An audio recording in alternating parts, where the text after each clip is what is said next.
watching the #1 adventure show, Hooked on Utah, powered by Ford.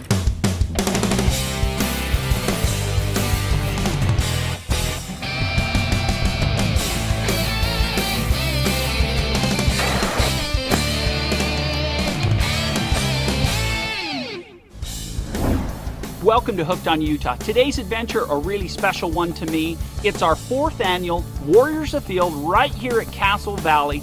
We're going to be doing some fun things, some shooting, some pheasant hunting, some fishing. So sit back, relax, and enjoy today's adventure.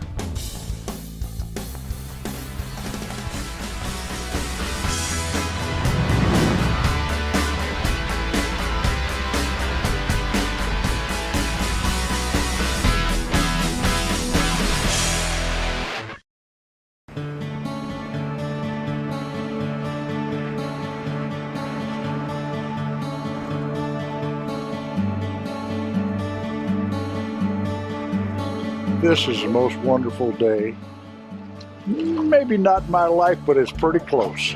You look up here at this beautiful scenery.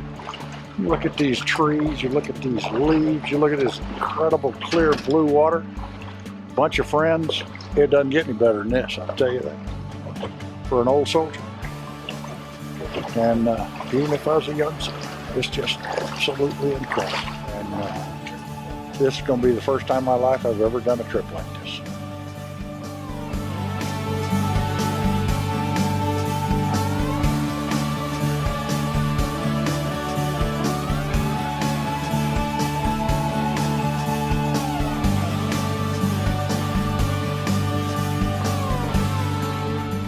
Catch anything, Terry? Not yet. Nothing yet. We've got a few.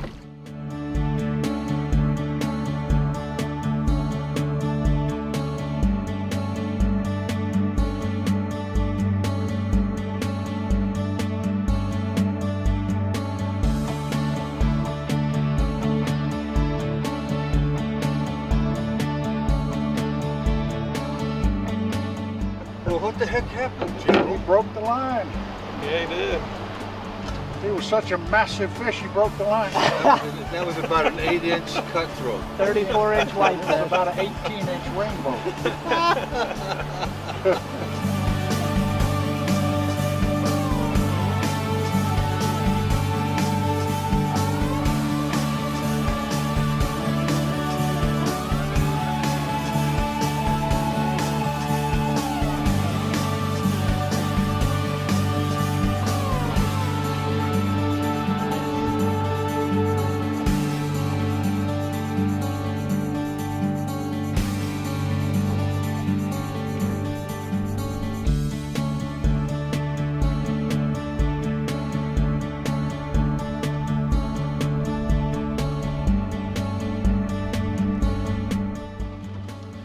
Right there, I begin to see that I just wasn't setting a hook on it. I'm gonna step out right here.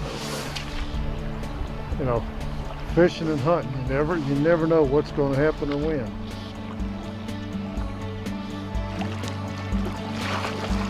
Oh no! And, Keep it up.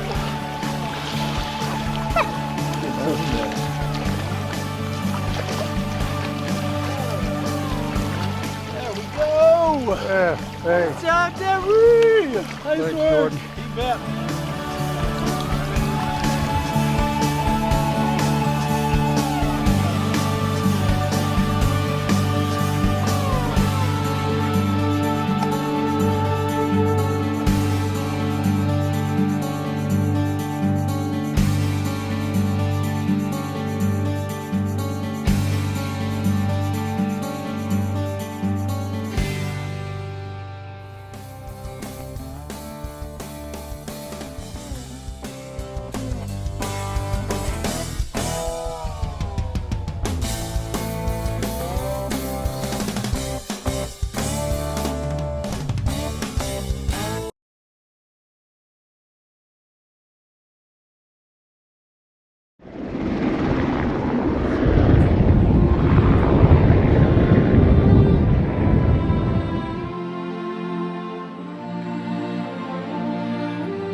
When we came back from Vietnam, it was not the same type of reception that our young men and women receive today. We were, my words, I guess, vilified for going to serve our country in Southeast Asia.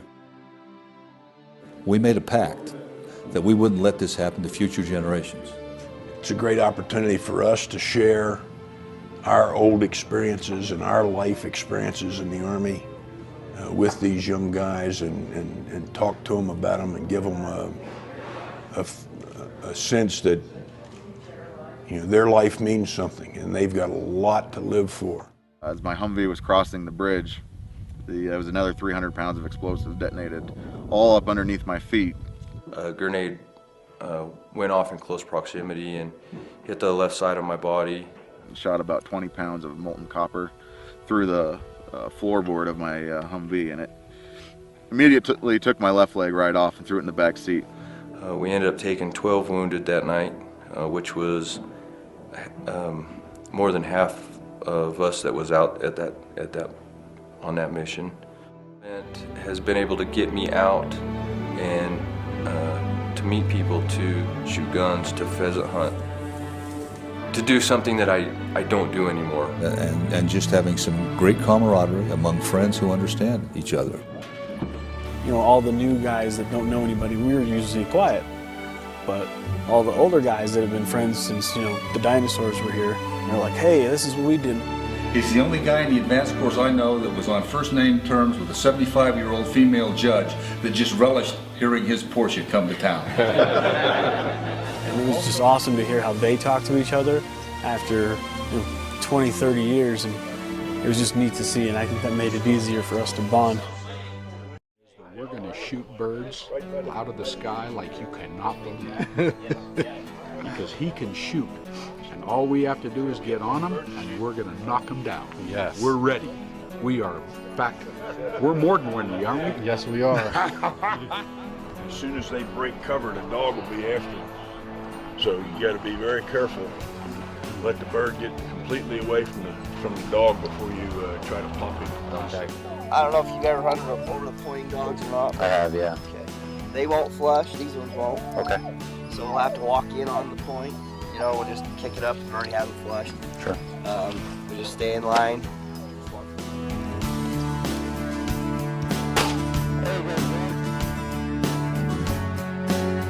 I'm a combat engineer, 12 Bravo. We did route clearance on our tour. Which means we went and found roadside bombs, working a lot with EOD, and did a lot of disposal and route clearing. 2011, and took it through and through in the left arm, come in the upper top part of the arm, and come out in the middle, right where the tricep meets the bicep, and put me down for about a month was all. And it was my job to do route clearance, so clear the IEDs out of the road. So before anybody can go anywhere, the road has to be cleared. Just happens that they find me a little more than I found them. It was 9 blasts total I was in. And then they said that was enough and sent me on the journey. It was worth it, so I'd do it again just the same, like this. You got it! Did you shoot them both? Huh? No!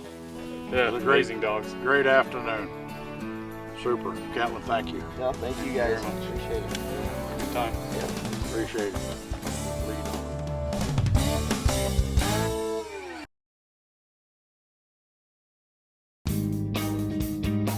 Brian is a die-hard Utah fan, whereas I'm a die-hard BYU fan. The bet is that we're going to shoot at the 700-yard target. Whoever hits it, the other guy has to wear next year. If Bryant comes back, he has to wear BYU gear the whole time. And next year, I would have to wear University of Utah gear. So it's on like Donkey Kong. Either way, it's going to be painful. Either way, somebody's going home crying, folks. Generally, it's the BYU guys, so can't really. Not today. You just shot that a couple hours ago. I've never shot that far, and you should still be scared. I'll change the turret. It'll be all jacked up. That's exactly what he'll do. I like it.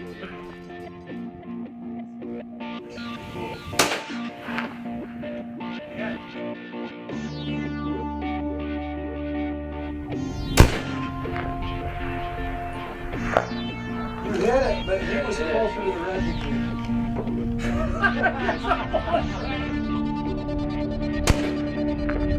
Oh, you missed it by about 4 inches. Whoa, way off. Okay, high about 3 feet. High to the left. Yeah, high to the left.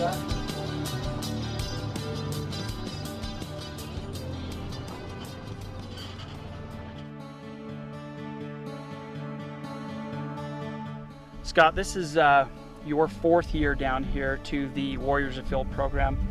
Why do you and Browning keep coming back? Well, it's pretty simple. This one happens to be close to home, and Bill hit us up at the perfect time 4 years ago. He had a great program lined up, and probably more than anything, the feeling of satisfaction that we get out of this after one of these events every year gets us coming back. I mean, it's a wonderful thing to see these guys who come back from the various wars and in different conditions, whether they be a mental situation or physical or both. It's fun to see a smile on their face and their eyes light up. And we're better than out in the wild doing what we do. Yeah. You know, we've listened to some of those guys come back who are now mentors, and you and I both listened to them early on, and we listened to them last night, and the difference is amazing. And I have to believe that this event helped open that up just a little bit, open those ways of communication, and reinstill in them their self-confidence and what life is all about. And so that's why we come back. We'd like to think that it does make a difference, and I believe it does.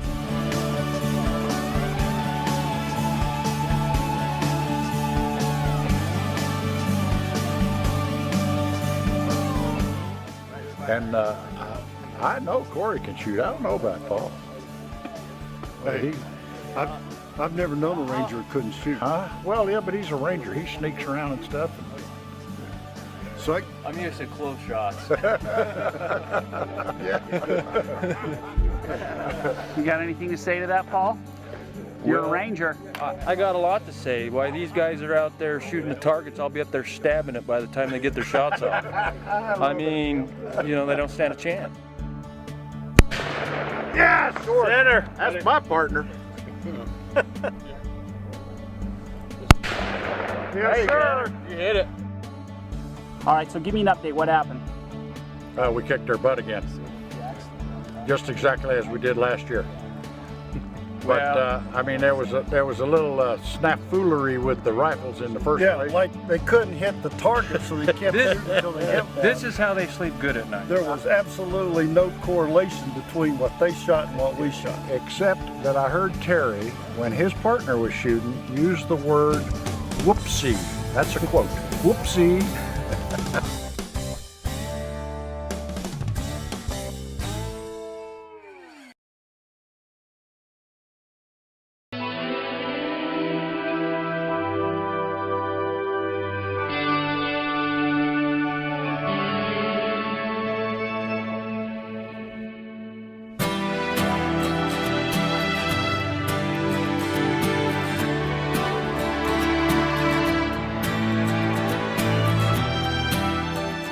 So it's just another great day at work.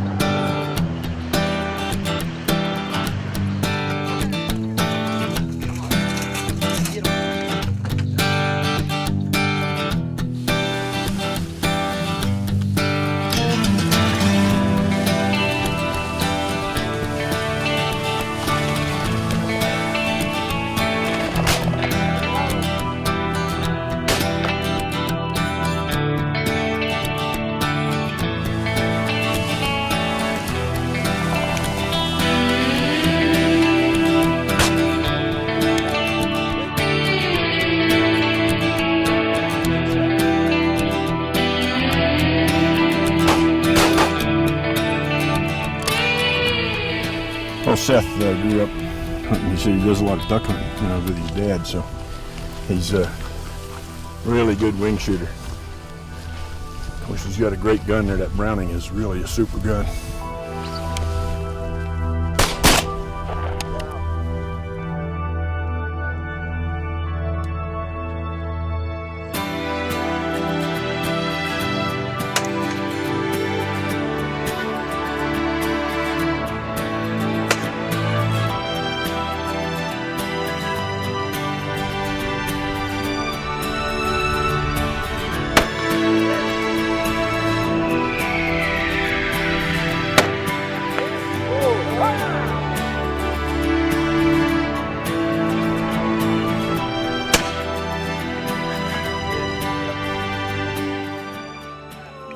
Okay, so he may have missed, but he definitely beat you. He got closer, but close? Close only counts in hand grenades and horseshoes, ladies. So now, that was for BYU Utah Clothing. Well, you know what? Hey, guess what? It comes back to the original bet. Bryant was like 10, maybe 15 feet. It was a hit. In there, if he hit, then I hit. That was it. Well, he clipped his nose. He did not. The band of brothers, they are understood. They have come home. They have been loved by their families. But you know, this nation's a fast food nation. Sometimes we forget real quickly. The current engagement in Afghanistan and Iraq wind down. I don't want these kids forgotten. And they won't be forgotten by those of us who have been through this. And the fact that there is a common understanding and they can see the wisdom and judgment that comes from the senior mentors that can say, look, there is another life, continue on, and we understand. And they are reluctant to express some of their concerns and fears to the general populace, even their own families, because they don't have an appreciation for what brought them here, whether it be stress, whether it just be the combat experience. In combat, the facade of life that we enjoy, especially in the United States of America, is stripped away overnight. It's kill or be killed. And that, to be understood when you come back into civilized society, you don't want to talk about it because people don't understand. Everyone involved in this program understands. And as we bring in the new participants each year, they say, gee whiz, these old guys understand. You can talk about the injuries, you can talk about how it came about. I hope you've enjoyed today's adventure. It's been a ton of fun. As you've seen, our Warriors Afield program makes a huge difference in the lives of our wounded veterans. Hey, next time you're thinking about a worthy cause, think about Warriors Afield Legacy Foundation.org and make sure you give to our soldiers who have sacrificed for us. Hey, remember, same time, same channel, whole new adventure next.